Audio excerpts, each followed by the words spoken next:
Hello, it's Nick B. I'm going to be doing some more woodwork today, but I've gotten up and it's one of the hardest frosts of the year so far. And as some of you know, I do all my woodwork outside, so I thought I'd just do a quick pick on this this old Garrison Mul-T-Lock 7x7 while things warm up a little bit out there, because it's absolutely freezing. I don't mind working in the cold, but my backyard is in shade, so I thought I'd just give it sort of half an hour. So I thought I'd just do a quick video on this lock. I got it recently in a job lot. I called into our local locksmiths and just asked him if he'd got any scrap locks. Offered to pay for them. In this instance, he took some money off me, but I was quite happy to pay because it had this lovely old Garrison in there. So anyway, I'm going to shut up and see if I can get it picked and then got it for you.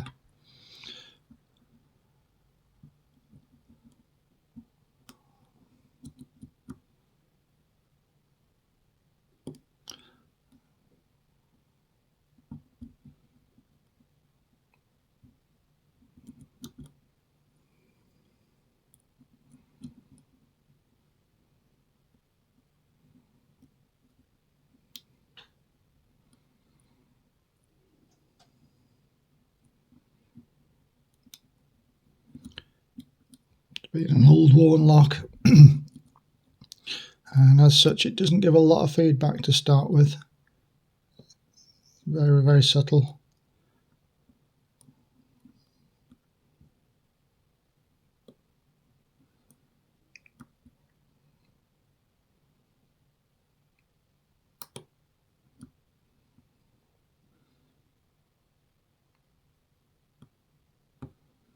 Okay, we've got a little full set going now.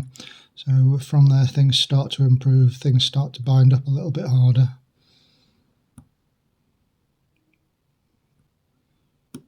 Bit of counter rotation. Okay, back at number 7 I think that is, and it's open. So not a hard pick, a little bit harder than some of the new ones I think, just because of the lack of feedback from it, but without waffling on too much. I realise I do that so much in my videos. Let's bring some tools in and just give it a quick go.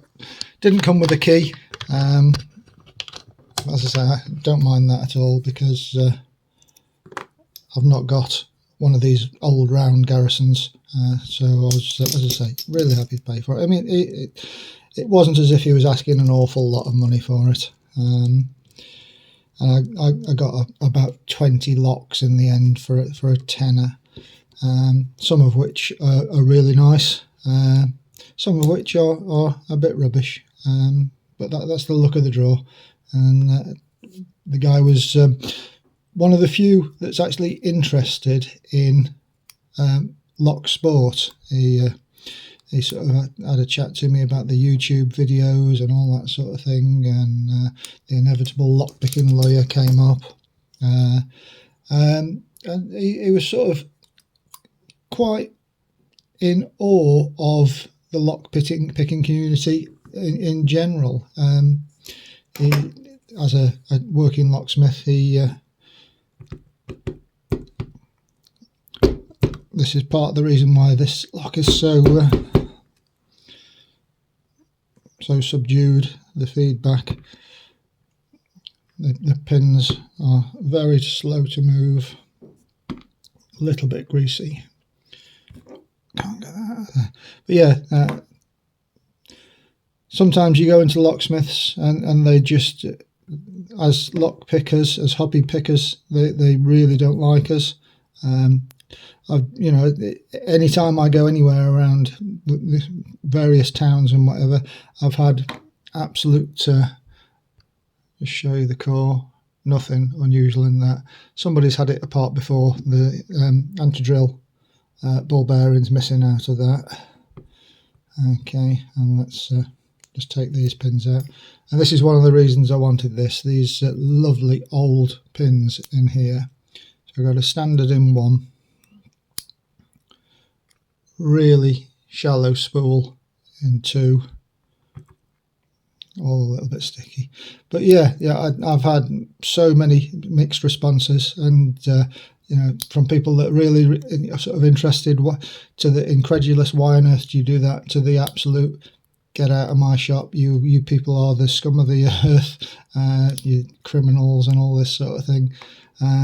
So yeah, I always treat it exactly the same way, just polite, and no point in arguing. These people have got an opinion. I'm not going to dump all those springs out. There's nothing unusual about them. So there you go. There's a quick pick and gut of my lovely new old Garrison 7x7 and a ramble about locksmiths. Thanks a lot for watching.